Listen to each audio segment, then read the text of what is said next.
ESPN 94.1 FM and AM 930 present The Drive. Brought to you by Huntington Federal Savings Bank. Local then, local now. Member FDIC. It is a beautiful day in the River City. Welcome into the Monday, October 18th edition. Your Drive begins now on ESPN 94.1 and AM 930. I'm your host, Paul Swann. You can join the program by calling the White Claw phone lines at 877-420-TALK. That is 877-420-8255. White Claw Hard Seltzer. It is made pure. Our text line is open this hour as well, 304-523-2275. Thundering Herd victorious on a Friday night. So we're a few days removed from the victory, Marshall winning, and what some of you are saying is Herd fashion. This is what you want to see from the Thundering Herd at all times, 42-21 over North Texas. Marshall quarterback Grant Wells, 5 touchdowns. We talked about this in our post-game show. He had 5 touchdowns, 3 on the ground. Also completed 24 of 32 passes, had 323 yards in that game. Marshall now 2-1 in conference play, 4-3 overall. Off week. Sometimes I worry about the off week because Marshall could be cooking and you get the off week and you have a couple weeks to prepare and come out flat. So I'm a little concerned about that. New coach, we'll see how this goes. I hope Marshall in a couple weeks, well, we're actually under a couple of weeks now, but I hope Marshall in a week and several days from now ready to go as the Thundering Herd has some time now to maybe rest, recuperate, game plan. And let's not forget Rasheen Ali. In that game, he carried the ball 20 times, had 109 yards, 2 touchdowns, has 13 rushing touchdowns now. 7 games, 13 rushing touchdowns. Also caught a pass for 50 yards. He's looking pretty good. I think Marshall did something that we've been expecting for a long time. Got out fast.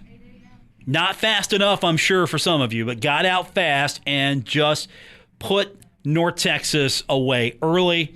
North Texas, a good football team in some regards. They're not going to quit. Give them credit. And honestly, I thought North Texas was going to be able to come in and run and get some success on the ground there, maybe chew up some of that clock. They can pass. They have some ability to pass. Newer quarterback, but at the same time, I thought this is going to be a team that would just be able to run a little bit more effectively against the Herd, and Marshall was ready for it. Marshall shut that down. I mean, to a degree. Marshall clamped down on the passing game. Marshall was able to win the game, prevent this team from really getting off to the way it likes to do. Really didn't have to weather too much of a storm, not much of a comeback. I mean, this is a team that's able to come back, hasn't been able to finish the job, and that was the case again here for Marshall, is again 42-21. Good showing for the Thundering Herd. Now, with all of that said, is this a closing the gap moment? Did we see the Herd close the gap? Coach Huff's been talking about this for several weeks now, since we have begun our journey with Coach Huff. Talking about closing the gap and talking about trusting the process. Now, after that North Texas game, do you trust the process? Is there a little bit more trust today between you and Marshall in that process? And also, do you think that Coach Huff has had a moment now where we're not seeing it completely closed? I mean, will the gap ever be closed? Probably not. The gap's never going to be closed. But will we see Coach Huff tomorrow, hear Coach Huff tomorrow, come out and say, yeah, we're closed to the gap? I'm going to go no. That's going to be the prop bet. Will he come out and say, we've closed the gap, or we're closing the gap? No, I think always it's going to be closing the gap. There's never going to be a moment where like, yeah, we closed the gap by 50 feet. What's the metric there for Coach Huff? Closing the gap. What are we measuring the gap? How big's the gap? What are we measuring it? And will there be an update as far as how big the gap is? We can kid because, well, to be honest with you, it's fun after a win, isn't it? It's always fun after a win. So that's where we're at with the Thundering Herd. So, if you got some final thoughts on that, I mean, we've got 2 weeks here. Just about. We've got 2 weeks. So if you got any final thoughts on this one, you can join us using the text line, of course, 304-523-2275, 304-523-2275. Of course, you can also join us on the White Claw Hard Seltzer phone lines, 877-420-TALK, 877-420-8255. Coming up this hour, I don't want to overlook a lot of high school action to talk about over the weekend. Of course, Huntington High continuing to do what Huntington High does. I think we got some strong performances from Cabell Midland, Spring Valley as well. Our three major teams here in the Tri-State. I only say our three major teams because, well, we carry all three of their broadcasts, so of course I'm going to prioritize them. I mean, we had some pretty good matchups across the Tri-State as well, but we're going to get Luke Creasy to come in here from the Herald-Dispatch. He'll talk to us about the high school action across the Tri-State over the weekend. He'll catch us up on some things that maybe I'm not usually going to hit because, again, my focus is always on a Friday night. The three schools that we do as a company.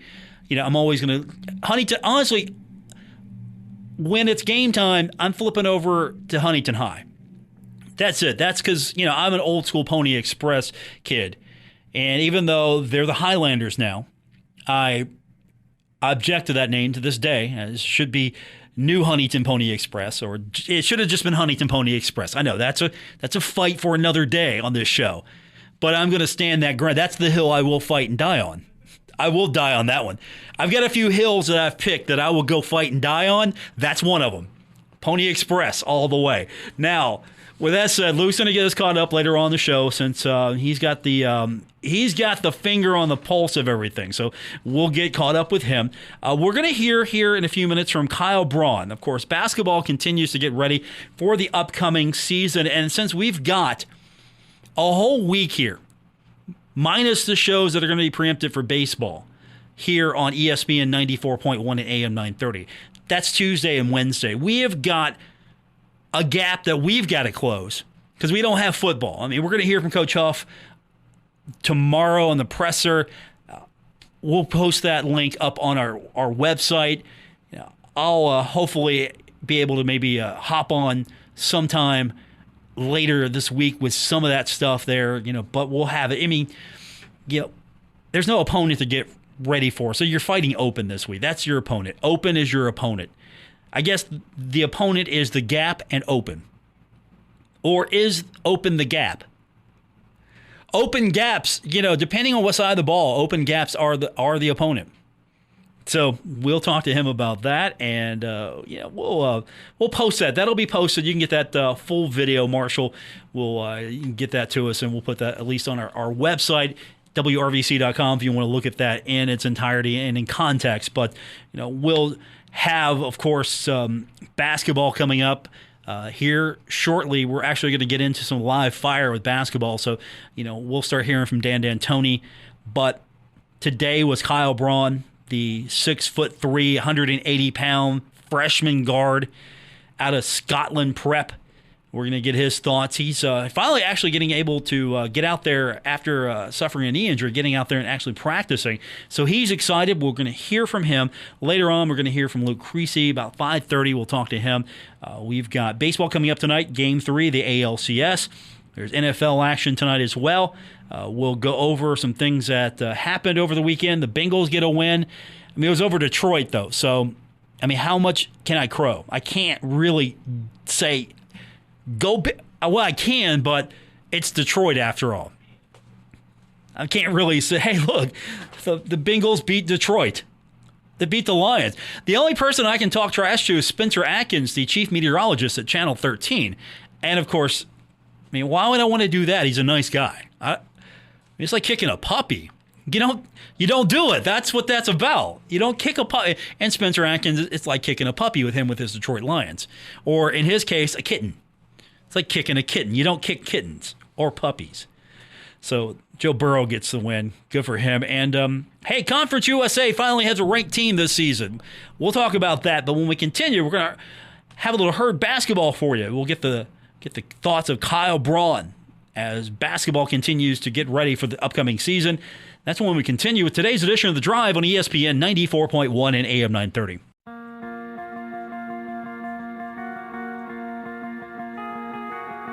This is The Drive with Paul Swann on ESPN 94.1 FM and AM 930. Brought to you by Huntington Federal Savings Bank, the local bank that's here for every step of your life's journey. Member FDIC. We welcome you back to the Monday, October 18th edition, The Drive on ESPN 94.1 and AM 930. Text line is open now, 304-523-2275, 304-523-2275. Our phone line brought to you this hour by White Claw is 877-420-TALK. That's 877-420-8255. Basketball season's almost upon us. I mean, it feels like we just got started with football. We just got started with soccer. We had some fall ball going on. Softball, fall ball. It feels like we just got started with that. Volleyball is close to conclusion here. Pretty soon, it's going to be deep into basketball season. We're going to blink, and here it is. And so we're going to start getting you ready for it. Thundering Herd, of course, can be heard all season long right here on ESPN 94.1 and AM 930. And one of the players that hopefully will make an impact for the Thundering Herd is the 6'3" freshman out of Scotland Prep, guard Kyle Braun. Now, Kyle's going to have probably a compressed timetable of getting ready for the season. You know, he hasn't been able to get out there. So now he's able to get back out there, able to practice, able to start being a part of this team on the court. And he's just excited about it. And so earlier this afternoon during his media availability, he talked about being back and just being able to practice once again. And I was dying and just watching practice from the sideline. I've been out for about 5 weeks, and I didn't really tear anything, so I was still feeling pretty good, but they told me I couldn't play. But I'm so excited to be back, and I was just smiling the whole practice, even the little bits that I could still, we're only allowed to do. I was just so excited to be out there. So he's excited. You can tell in his voice. He wants to get out there and play. And one of the questions he was asked just about going through an injury like this, you know, players, they get injured all the time. Unfortunately, you know, you're going to get banged up either through the season or in preseason. You're going to maybe get a bump, a bruise, hopefully nothing major, but it does happen. But Kyle's been fortunate. He hasn't had to go through anything major yet, and he's never been through an injury like this, and he talked about that. I've broken a wrist, but never had a knee injury before. And this is my jumping knee, and thank God it wasn't anything serious. So I'm getting my athleticism back. Should be ready to go next week, completely live. So I'm just waiting on those days and excited for the season to start. So that's a good sign there. Nothing serious. Still, he had to go through an injury like that. I mean, you can deal with bumps and bruises and things like that you can maybe put an ace bandage on, put a wrap on. You can deal with some of that. And, you know, you play through it. Those are things that it's just nicks and bruises, right? You're young, you can power through that. But you don't want to mess with knee injuries of any size, shape. You just don't want to do that. So that's some good news. Now, being injured, being sick, being out, there's always a battle. I think that's fair to say. It's mental preparation. It's getting ready. You don't have the opportunity maybe to just get out there and play. You're just sitting there. You're watching. You're trying to be engaged, but it's hard to be engaged sometimes when you're on the sideline. So he talked about finding ways to not just sit there. He wanted to be engaged. He wanted to be part of this learning, absorbing everything he possibly could until he could actually just get out there and be in the thick of things. So he talked about the things he did trying to keep his mental preparation strong. Oh, yeah. I was trying to be as involved as I could from the sideline. I was drawing out plays, trying to learn everything, asking so many questions, just trying to be engaged as much as possible, cheering on my teammates the whole time, and just giving good energy as much as I can, because I just want to be the best teammate I can possibly be. So not being out there, I just have to be loud and communicative to all my players. And you love that. You love to hear that. I want to be the best teammate I can be. He's yelling. You like that when your guys are engaged. The guy behind you sitting on the bench is engaged in what you're doing and getting you excited. Because let's be honest, we've seen some Conference USA venues where there's no energy. we've been through some times where there hasn't been energy. And I'm not saying that's really something that you concern yourself with on home court. But there are times when you don't have energy. You're on the road, you got to bring it, and you love hearing that you got a guy who's going to bring energy. If he's not on the court, he's going to be on the sideline, he's going to be on the bench, he's going to be bringing the energy to the Thundering Herd. Now that he's actually in a situation where he can get to work, he can start working on what he needs to do to be a part of this team.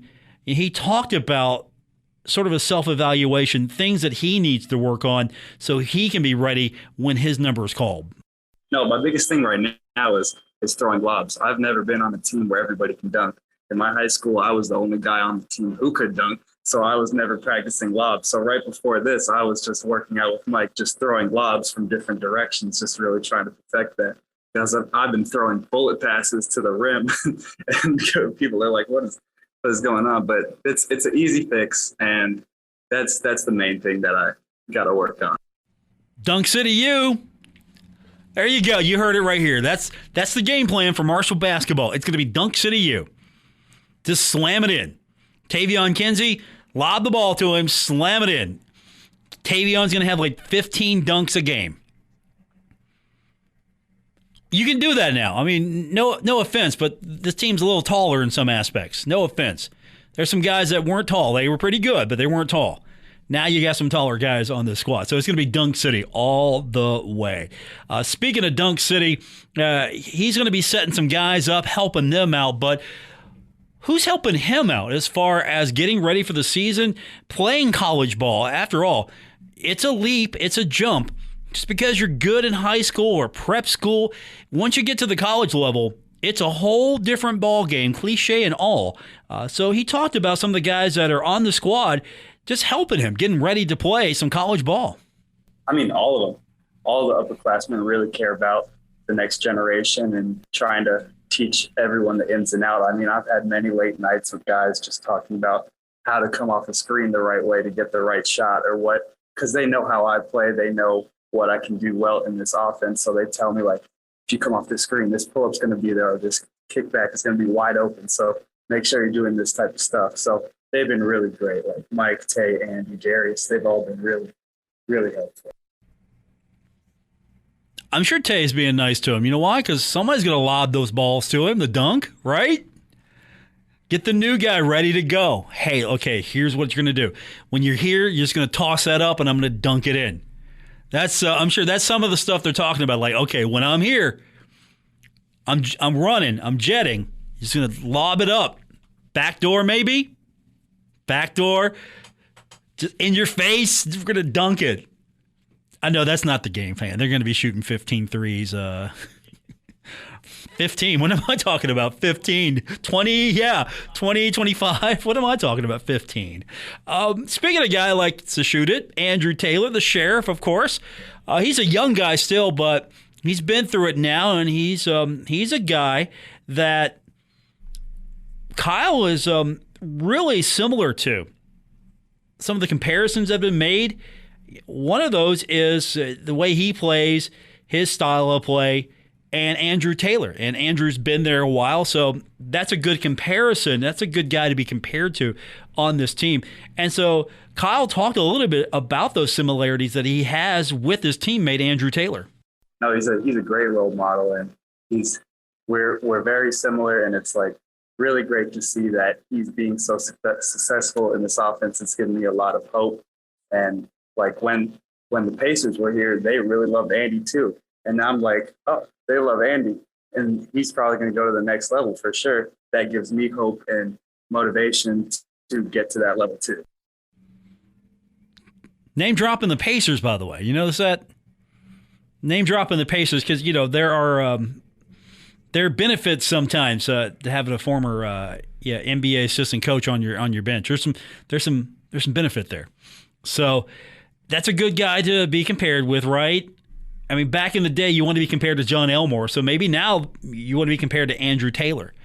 If that's your style of game, you want to be compared to him, not, and look at that as, okay, I want to be like that guy.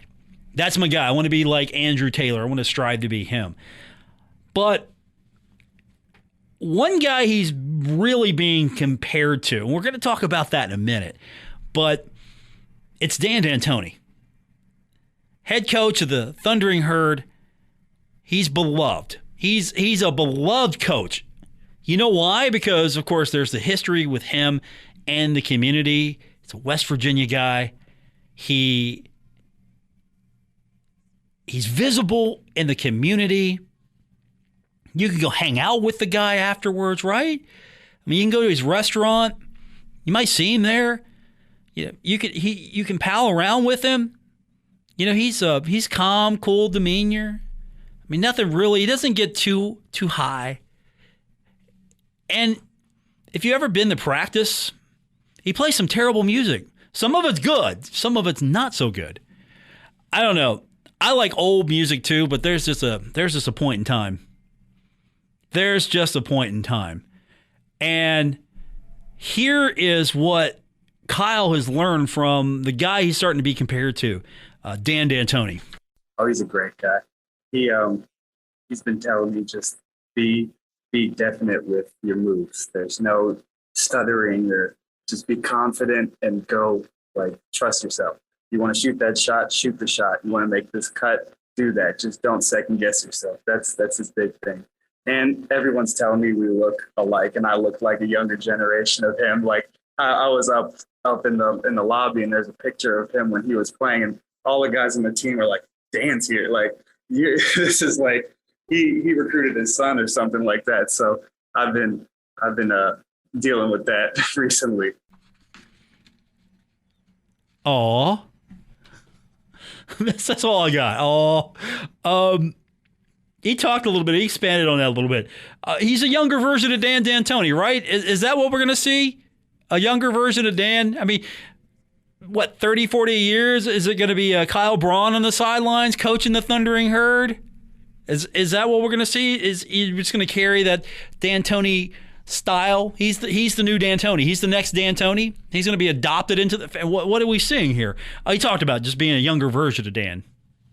Man, he listens to all this old school music, and my dad's a smooth jazz musician, so I've been growing up and cultured with this, a lot of old school 70s, like soul, rock, funk, like disco, and he's playing all these types of music like before practice, so everyone else is quiet, and I'm like singing all these songs that are playing before the practice, and it's just really, I even work out to all this old music by myself, so it's just really comfortable for me in this situation. Okay, again, I like a lot of old music. I get it. Some of that stuff, though, is just, you know, when the Turtles come on, the Monkees, every other doo-wop band out there. I mean, if it's big band, swing sound, stuff like that, that's great. When you get to the Monkees, there's some good Monkey songs. Not all of them.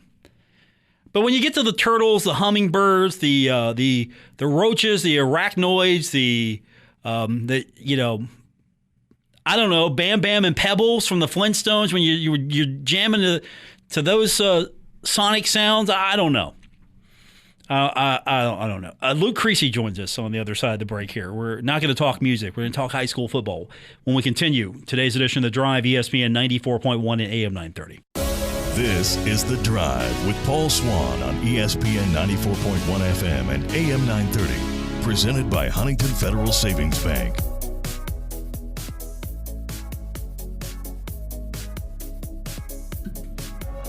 A lot of high school football action to tell you about this weekend.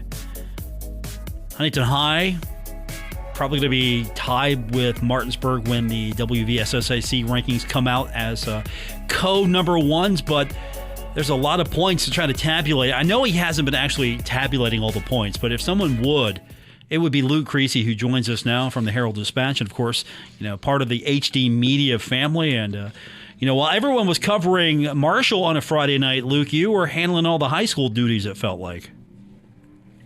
Yeah, I was trying to keep tabs on everything going on, as well as, you know, the Marshall game.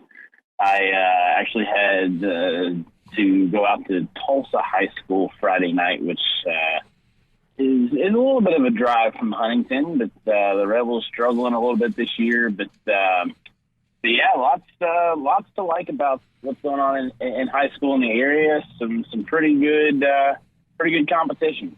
Let's talk that game first. Let's start with Tulsa. I can remember back in the day where they were really, really just rolling through people. And of course, you're going to have ups and downs as years progress. But what's the challenge for them right now? I think the challenge for them starts with their youth.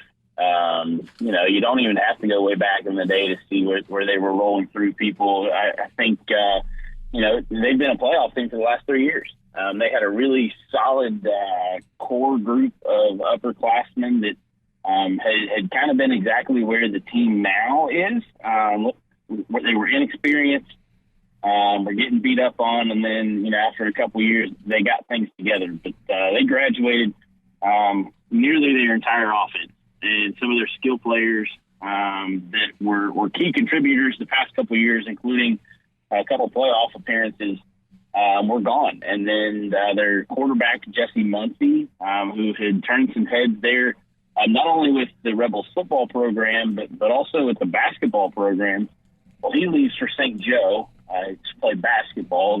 The Rebel boys basketball head coach, Todd Maynard, had jumped from the Rebels to the Irish and took Jesse Muncie with him. So it left the Tulsa football team in kind of a hole. That the whole basketball move went down just a couple of weeks before the season opened. And it's tough to ask guys to step in on that short notice to see, to kind of see what you're made of. And they've had some COVID issues as well. Had one game canceled due to COVID last week at Mingo Central. They got beat by 65, but they only dressed 12 players. And when you're shorthanded and inexperienced like that, it's not going to end up well. And the Rebels are just trying to learn how to stay competitive, even when things don't go their way. They had a couple turnovers in the second quarter Friday night. After the first quarter, it was a scoreless game.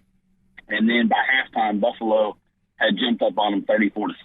And so when things escalate that quickly, it's never a good thing. I think the Rebels kind of take this year and just have to learn from it. You're not going to make the postseason at this point. You haven't been competitive, but you take this and kind of use that to better yourself in the future. And I think that's where Tulsa has seen success before. It's just, frustrating for head coach Eric Crum to have to start that process all over again. Luke Creasy is joining us, of course, the former show producer of this program, now working for HD Media and the Herald-Dispatch. And, of course, you were covering high school for a lot of us as a Marshall game was happening on a Friday night as well. Outside of your game, what caught your eye when you were looking at scores and looking at recaps? What stood out to you, or what were you kind of keeping an eye on outside of your game? I was, of course, watching, keeping tabs on the Huntington game. Spring Valley also played up at Capitol. I think at this point in the season, all eyes are on the three-headed monster of Cabell Midland, Spring Valley, and Huntington. I always hear about how competitive the MSAC is when it comes to football and basketball too. But this year, it's I think it's going to come down to maybe you only see one of those teams have a chance to make it outside of our region. I was looking at it last week, and if the season ended last week before last week's games, Spring Valley was going to go to Cabell Midland on the road to start the playoffs. And so you're talking about some really fun playoff matchups between these two. Obviously, they've all seen each other to this point. Huntington High beats Cabell Midland. Huntington High also beats Spring Valley in a big defensive matchup. And so Spring Valley comes up on the short end of the stick in both of those games. But some really competitive football being played by those three schools. And, outside of that, not too much exciting. I think Logan and Polka may have been the most exciting game on the West Virginia side last week. It was 14-12, I think was the final score. But a bunch of blowouts last week. Not only at Tulsa, but Spring Valley's ended up being a blowout. Dalton Fouch accounted for 6 touchdowns in that game. The junior for Spring Valley at quarterback really making a splash in MSAC. Had a chance to talk with him some earlier this year and just kind of get his perspective, because he's one that has sat the bench for a while, sat behind guys like Nate Ellis, like quarterback last year, Jack, his name is escaping me. He was a transfer from Lawrence County. But stud of a quarterback there, and he's playing college ball now.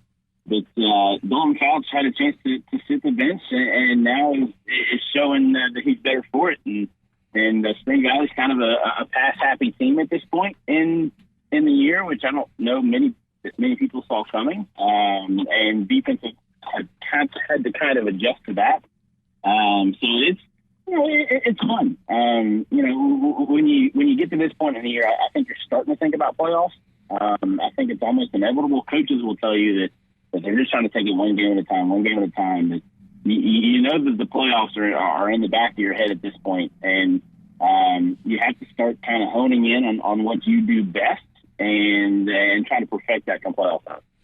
Luke Creasy joins us from the Herald-Dispatch, HD Media, high school football across the Tri-State. We had a lot of interesting scores come in, a lot of blowouts.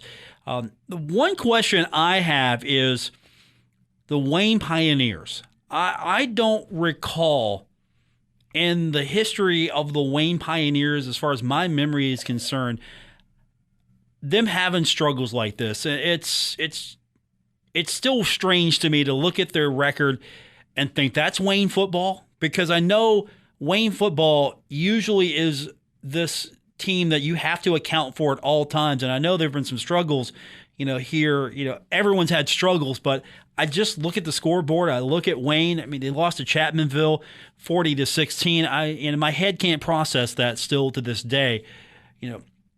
What's the bright side for Wayne, the Pioneers? I know there's got to be a bright side here. Yeah, I think that, again, it's a similar situation to what Tulsa's in, except Wayne's, even at this point, a couple years down the road, they're still young and learning how to win, which is, a different situation to be in. Tom Harmon has been there for over 2 decades and, has seen his fair share of success there with the Pioneers. But there's a lot of high hopes coming into this year for Wayne. And, coming off of last year where they were competitive in some games, but just didn't quite know how to get over the hump. They've had some success this year, won 2 games, but, which is one more than they did last year. But at this point for Wayne, I think you got to do some soul searching because you're in year now 3 of trying to come back and be competitive. And, had a couple transfers come in from Spring Valley that have helped out the competitiveness, but had a couple injuries last week at Chapmanville that aren't going to help that team moving forward. Tyler Murdoch, a kid that has been a star for them, at least a dependable piece of their offense and defense, he's going to be out. He suffered an injury that is going to sideline him for probably the rest of this year. And so you're going to have kids step up. And I know that, you can ask Tom Harmon just about any question and he'll turn it into, you got to find ways to win. You got to find ways to be competitive. And the Pioneers have struggled to do that this year. And last year and really the year before that, it has been an unusual stretch for them. And I'm not sure, at this point, how they get over that hump, because we've been talking about getting over that hump for a couple of years now. Luke Creasy's joining us from the Herald-Dispatch, HD Media. All right, I know it's Monday. Where are you heading Friday? You got that far yet? Yeah, actually, it was a rare occurrence where I found out where I was going this Friday before last Friday, if you can believe that. But Spring Valley hosting Fairmont Senior. It's a rematch from the game last year, and was supposed to be played actually on October 9th, but they had some COVID issues. Did Fairmont Senior, couldn't make the trip down. The Polar Bears actually lost 2 games because of their COVID issues. Lost the week before Spring Valley, that game, and then also the Spring Valley game. So they're making the trip down. I was glad to see them be able to reschedule that one, because that's one, even though Fairmont Senior is AA, that's going to be a really competitive game. And I think that Spring Valley is kind of hungry for seeing a competitive game that maybe they can get over the hump in, because they the competitive games that they've been in, Cabell Midland was competitive to open the year. Huntington High defensive battle went right up until the very end. They haven't been able to find ways to win in those games. This is a chance for Spring Valley to find a way to win against a good Fairmont Senior program, as they, as I said, get ready for for the playoffs. And I think the big thing about Spring Valley is they've been in so many blowouts this year. You talk about last week at Capitol, a blowout. They hosted South Charleston, a blowout. Riverside, a blowout. The games that haven't been competitive have been blowouts. And does that help you come playoff time when it really matters? I don't know. Because a lot of times in those blowouts, you're seeing the starters come out. And, the more experience your starters have, I think the better prepared, and it's just my opinion, the better prepared you are to play down the road. So does that play a factor in Spring Valley's, ultimate success? The amount of blowouts they played in, but I don't know. But that's where I'm going to be Friday, and I think it should be an interesting matchup, at least for Spring Valley and the boys in blue, and so we'll see what happens. We'll look ahead next week to Martinsburg. We'll circle that one, Martinsburg, Spring Valley. I think just about everybody has that one circled, and have since since it was put on the schedule last year, and since Spring Valley beat them up at Martinsburg. That's going to be a fun one. Oh, yeah. It's going to be a fun one for sure. Luke Creasy, my guest from the Herald-Dispatch, HD Media's very own. He'll be running the place one day. I'm write it down right now. You'll be running the place one day. You heard it here on the drive in the middle of October in 2021. Good talking to you again. We need to do this more often, but you're so busy. I can't really book you until you have an off day like today. So we'll do this again soon. That's true. And you caught me right before I'm going to the park to play some pickleball this evening. Ooh. And so I haven't played pickleball in a while, but we're going to test out my skills and enjoy a nice evening. You and the wife teamed up or team against each other? We're going to team up against some friends of ours. Okay. All right, good. That's good. You guys can win together or lose together. I mean, as you should. There you go. Have fun, man. Before I get off. Yes, sir. Before I get off, congratulations on your fantasy hockey win this week. And I got to say, I'm a little relieved that I don't have to worry about setting my lineup this year since I'm not in the league. It was a tough win. I've already got the voice of the Spring Valley Timberwolves, Matt Perry, your replacement, by the way, talking trash to me. I mean, if he knows what he's talking about, then he can talk trash. I just had to take it because I was just like, well, here's a random lineup. Hope Yahoo Sports doesn't fail me. But and it failed me quite a few. Well, I failed myself. But yeah, no, I can focus on losing my fantasy football matches each week now. That's fair. Then I don't have to worry about hockey. That's fair. But you gave it a good go. Matt Perry, again, the voice of the Spring Valley Timberwolves, one game under his belt, one win, and already Mr. Big Britches here is calling the Thunder. Does he not know who he's dealing with? Does he not know? Hey, there's a reason your fantasy name is the Wrath of Swann. I mean, I take this stuff seriously, man. That the Wrath of Swann is the name. And my nemesis this week is 92.7 and 98.5. The Planet's Eric Rains, who beat me in the championship game. Trust me, we're not friends for a week. Yeah, gonna feel that wrath. He's going to feel that wrath, or I'm going to take that beating. One of the two. We're going to find out starting tonight. Well, best of luck to you. Thank you, sir. Appreciate it. We'll talk soon. Have a pleasant night at pickleball, and we'll catch back up with you here real soon. All right, sounds good. Luke Creasy, my guest, and of course that was a very smart move on his part to bow out of fantasy hockey. He gave it his all. I give him credit. He did not phone it in. He actually gave it his all, and he realized that maybe I'm not ready for this. While I've got my new nemesis, the voice of the Spring Valley Timberwolves, again, week one, talking trash to me already because I had a low-scoring week and he would have beat me if we went head-to-head week one. It's week one. I'll see him soon on the schedule. We'll talk to you in a minute after the break here on ESPN 94.1 and AM 930. This is The Drive with Paul Swann on ESPN 94.1 FM and AM 930. Presented by Huntington Federal Savings Bank.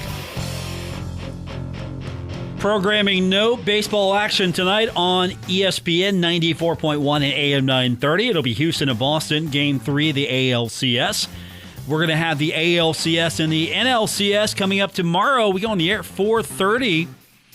We've got baseball action Tuesday and Wednesday in the afternoon right here on the flagship of The Drive. That means no show.